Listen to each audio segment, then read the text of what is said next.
حضرت کعب ابن مالک انصاری غزوہ تبوک کے لیے آقا نے اعلان فرمایا چلو.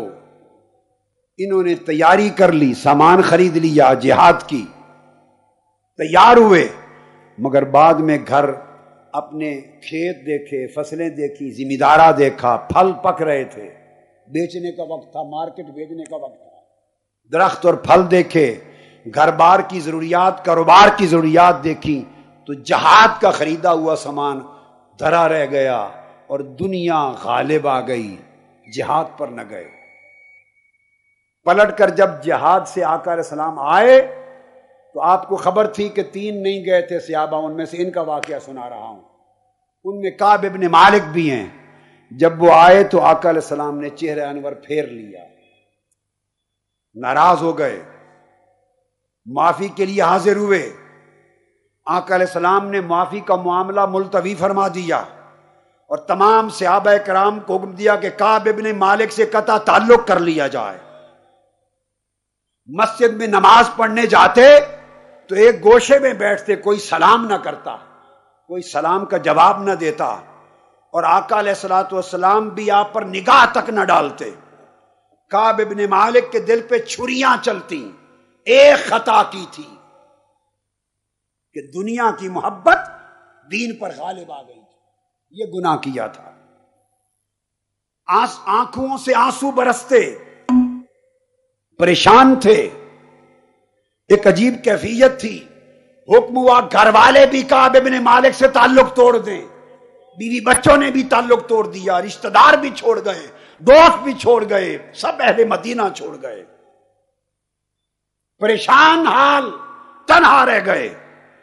ادھر غسان کے بادشاہ کو خبر پہنچی، شاہ غسان کو. اس نے خفیہ سے جاسوس بھیجا خط دے کر. اس نے سمجھا کہ محمد صلی اللہ علیہ وسلم کا ایک سپاہی، اس سے محمد ناراض ہو گئے ہیں صلی اللہ علیہ وسلم، موقع ہے کہ اسے اپنا بنا لو. خط میں لکھ بھیجا کہ ہم نے سنا ہے کہ تمہارے صاحب اور ان کے دوسرے لوگ، انہوں نے تم سے قطع تعلق کر لیا ہے. ہم تمہاری قدر و منزلت پہچانتے ہیں. اللہ نے تمہیں ذلت اور رسوائی کی جگہ رہنے کے لیے پیدا نہیں کیا. اگر تم ہمارے قاصد کے ساتھ محمد کو چھوڑ کر صلی اللہ علیہ وسلم ہمارے پاس آ جاؤ تو ہم تمہاری انتہائی قدر کریں گے اور بڑی اونچی عزت کا مقام دیں گے. شاہ غسان نے یہ خط بھیجا. یہ پوری بات صحیح مسلم میں آتی ہے، کتاب التوبہ میں، صحیح مسلم کی کتاب التوبہ میں یہ حدیث آئی ہے. اب حضرت کعب ابن مالک روتے تھے آقا کی ناراضگی پر، مگر جب شاہ غسان کا، جب دشمن کا خط آیا، اس کے بعد آنسوؤں کو سیلاب جاری ہو گیا، جگر پھٹ گیا، ٹکڑے ٹکڑے ہو گیا، دل ٹکڑے ٹکڑے ہو گیا. اور وہ یہ کہنے لگا دل میں کہ آقا آپ تو ناراض تھے، اب میری بدبختی کا یہ عالم کہ حضور دشمن بھی مجھے اپنا سمجھنے لگ گئے ہیں اور دشمن مجھ سے بے وفائی کی توقع کرنے لگ گئے ہیں اور دشمن مجھے خفیہ بلا رہے ہیں اس امید پر کہ شاید میں آپ سے بے وفائی کر کے ان کے ہاں چلا جاؤں گا. آقا یہ جو میرا اعتماد میری وفا کا اٹھ گیا ہے اور دشمن جو میری نسبت بے وفائی کی امید لگا کے بیٹھا ہے، اس سے بہتر تھا کہ مر گیا ہوتا. زاروں قطار رونے لگے. 40 دن گزر گئے، آوزاری بڑھتی گئی اور بڑھتی گئی. 50 دن گزر گئے، آوزاری بڑھتی گئی. جب وفا دشمن، اس نے اس کے ہاتھ جواب بھیجا کہ شاہ غسان کو بتانا کہ یہ تو میرے محبوب نے مجھ سے چہرہ موڑا ہے ناراضگی کا، خدا کی قسم عمر بھر بھی خبر نہ لے تو جن کی غلامی میں آ گیا ہوں وہ جوتے بھی مارے تو میں تمہارے پاس آنے کو تیار نہیں، ان کا بن گیا ہوں، انہی کا بن کے رہوں گا.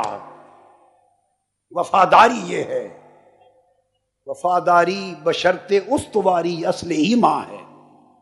50 دن جب اس کی محبت کا امتحان لے لیا تو 50ویں دن رب کائنات نے سورہ توبہ کی آیتیں اتار دی، اور سورہ توبہ کی آیتیں کعب ابن مالک کی اس عظیم توبہ پہ اتری۔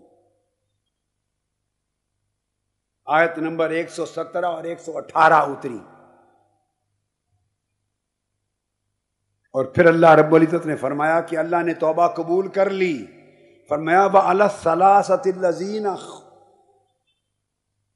خُلِّفُوا، ان تینوں کی بھی توبہ قبول کر لی۔ دو کی بات میں نے نہیں سنائی وقت کی وجہ سے، جو پیچھے رہ گئے تھے نام لے کے کہا۔ اب کعب ابن مالک کا ذکر قرآن میں آ گیا۔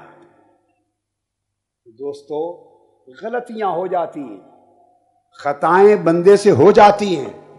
خطا کا ہو جانا کوئی عجیب بات نہیں ہے، اصل خطا ہو جانے کے بعد وفا پر رہنا، استقامت پر رہنا، رب کی طرف اور تاجدار کائنات کی طرف اپنا رجوع رکھنا، اس کی قدر و قیمت اللہ کے حضور زیادہ ہے۔